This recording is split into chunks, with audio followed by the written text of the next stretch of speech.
చిన్నతనం నుంచే రసాయనహిత సేద్యమంటే తెలియని అయిష్టత, మందుల పిచికారీలంటే ఏవగింపు. దీనితో తన సాగులో సహజ విధానాలకే ప్రాధాన్యం ఇచ్చారు ఎన్టీఆర్ జిల్లా జగ్గయ్యపేట నియోజకవర్గం అనిగండ్లపాడుకు చెందిన రైతు వీరభద్రరావు.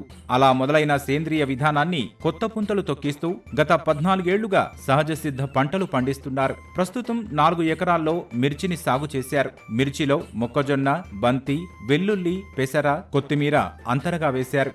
అంతర పంటల సాగుతో పంటకు మేలు చేకూరడమే కాకుండా అదనపు ఆదాయం వస్తుందంటూ రైతు చెబుతున్నాడు. నేను గత 14 సంవత్సరాల నుంచి ప్రకృతి వ్యవసాయం చేస్తున్నాను. మొదలు పెట్టడానికి కారణం, నాకు చిన్నప్పటి నుంచి 6వ తరగతి కాడి నుంచి మా నాన్న కెమికల్ వ్యవసాయంలో ప్రతి ఆదివారం మందు స్ప్రేయింగ్ చేయించేవాడు మిరప తోటలకి. అప్పుడే అందరు పిల్లలు ఆడుకోవడానికి పోతుంటే నేను పొలంలో చేస్తుంటే అప్పుడు అనిపించేది ఈ పని లేకుండానే వ్యవసాయం చేయాలని చిన్నప్పటి నుంచి గాఢమైన కోరిక. కానీ చిన్న వయసులో నేను అన్ని ధైర్య సాహసాలు చేయలేకపోయాను. నేను కెమికల్ వ్యవసాయం చేసుకుంటూ కూడా ప్రతి సంవత్సరం ఎరువుదో లేదు పొలానికి. తర్వాత కెమికల్ కూడా స్ప్రే చేసిన కూడా పురుగు వచ్చాకనే సూచి చేసేది. దానివల్ల కొంత డ్యామేజ్ జరిగి పంట నష్టపడి దిగుబడి తక్కువ వచ్చాయి.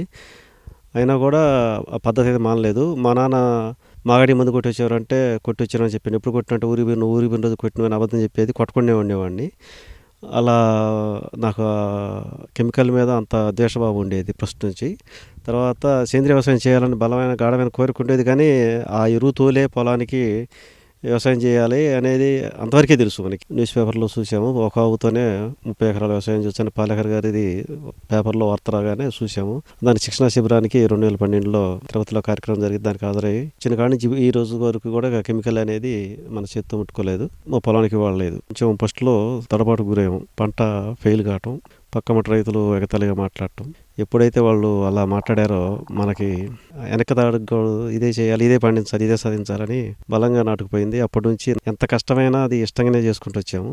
గత 4 సంవత్సరాల నుంచి దిగ్విజయంగా పంటలు పండుతున్నాయి. పండిన పంటకు కూడా మార్కెట్ వస్తుంది. ఈ 14 సంవత్సరాల కాలంలో నేను మిర్చి తోటలో రకరకాల అంతర పంటలుగా ప్రయోగాలు చేసుకుంటూ వచ్చాను. అసలు ఏది వేస్తే మన మిర్చి పంట సక్సెస్ఫుల్గా పంట క్రాప్ తీసుకోవచ్చు కెమికల్ వాడకుండానే అని అట్లా రకరకాలు చేసుకుంటూ వచ్చి ఈ సంవత్సరం వచ్చేసరికి మొత్తం నేను 4 ఎకరాలు మిర్చి వేసాను.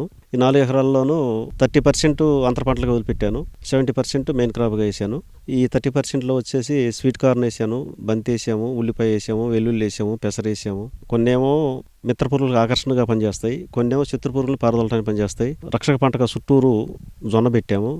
సామాజిక మాధ్యమాల ద్వారా ప్రకృతి వ్యవసాయం గురించి తెలుసుకున్న వీరభద్రరావు 2012లో సుభాష్ పాలేకర్ ప్రకృతి వ్యవసాయంపై శిక్షణ తీసుకున్నారు. అనంతరం సాగుపై అవగాహన పెంచుకొని అటు దిశగా అడుగులు వేశారు. ప్రస్తుతం మిర్చితో పాటు అధిక క్యుర్క్యుమిన్ శాతం కలిగిన లఖడంగ పసుపును 1/2 ఎకరంలో సాగు చేస్తున్నారు.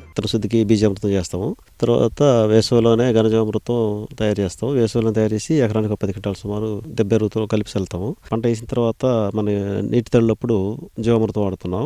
జీవామృతం అనేది మనం మొదలుపెట్టినప్పుడు మనం పాడైపోయిన భూమిని బాగు చేయడానికి ఎమటెమటి వారానికి 10 రోజులకి ఇచ్చేది. భూమి కాలక్రమేణా మార్పు చెందుకుంటూ వచ్చిన తర్వాత అంత సీటు ఇచ్చే పని లేదు. పంట కాలంలో 2-3 సార్లు ఇస్తే పంట వచ్చి మన చేతికి వచ్చేస్తుంది. ఈ పసుపు వెరైటీ వచ్చి మేము మేఘాలయ నుంచి తెచ్చామండి సీడు. ప్రతి ఒక్కళ్ళు ఇప్పుడు కుర్కుమిన కంటెంట్ ఎక్కువ ఉన్నది కావాలని అదొక అంటున్నారు అని చెప్పేసి మేఘాలయలో నుంచి తెచ్చాము. గత 4 సంవత్సరాల నుంచి సీడ్ డెవలప్ చేసుకుంటూ వచ్చాము. ఈ సంవత్సరం 1 ఎకరం వేసాము. మనం రెగ్యులర్గా వేసే పసుపు కన్నా పసుపులకి దుంపకుళ్ళు, ఆకులు, మచ్చ తెగుళ్ళు వస్తున్నాయి. పక్కమటి ఒకసారి దుంపకుళ్ళు వచ్చి మొత్తం మీద కూడా ఈ ఇత్తనాన్ని వరకు దుంపకులు అనేది అసలు అక్కడ ఒక మొక్క కూడా సోకలేదు. దీన్ని లకడంగా అంటామండి. సహజ విధానాల్లో పంటల సాగుతో ఖర్చులు తగ్గడమే కాకుండా దిగుబడుల్లో నాణ్యత సైతం పెరుగుతోంది. దీంతో వీరభద్రరావు సాగు విధానాలను తోటి రైతులు ఆచరించేందుకు ఆసక్తి చూపుతున్నారు. ఫస్ట్లో కత్త బాగా ఇబ్బంది పడడం, ఇప్పుడే కత్త ఫలితం దక్కుతుంది. పంటలన్నీ ఆ టైపుగా కొద్దిగా రిస్క్ అయినాక కూడా రిస్క్ తీసుకొని దాన్ని ఇచ్చేస్తుండవు. కొద్దిగా ఇప్పుడు పంటలు కానీ మనం వాటిని పండించిన పంటలు అమ్ముకోవటం కానీ ఇప్పుడు అంతా కొద్దిగా దారిలోకి వచ్చింది. ఆర్గానిక్ వాటిలోకి వచ్చి మేముగా కూడా అలా చేద్దామని అనుకుంటున్నాం. ఈ ప్రకృతి వ్యవసాయం గురించి కొంచెం అవగాహన కల్పించి మేము పండించిన పంటని ప్రతి రైతు దగ్గర కొనుగోలు కేంద్రాలు ఏర్పాటు చేసి గవర్నమెంట్ చేయాలని చెప్పి మేము ఆశిస్తున్నాం. సేంద్రియ విధానాలకు రోజురోజుకు డిమాండ్ పెరుగుతోన్న ప్రస్తుత తరుణంలో రైతులకు సరైన ప్రోత్సాహకాలు అందించాలంటూ సాగుదారులు కోరుతున్నారు. రసాయన ఎరువులతో కూడినటువంటి పంటలు పండించడం వల్ల అటు మానవాళితో పాటు ప్రకృతికి కూడా ఎంతో నష్టం ఉందని ఇప్పటికే అనేక నివేదికలు చెప్పాయి. దీనివల్లనే ప్రకృతి వ్యవసాయం వైపు మళ్ళానని ఈ రైతు చెబుతున్నారు. ఎంతోమందికి కూడా ఈ ప్రకృతి వ్యవసాయంపై శిక్షణ ఇవ్వడానికి కూడా సిద్ధంగా ఉన్నానని, ప్రభుత్వం ప్రకృతి వ్యవసాయం చేసేవారికి మరింత సహాయ సహకారాలు అందించాలని కోరుతున్నారు. కెమెరామ్యాన్ కోటితో కృష్ణంనాయుడు, ఈటీవీ న్యూస్, జగ్గయ్యపేట నుంచి.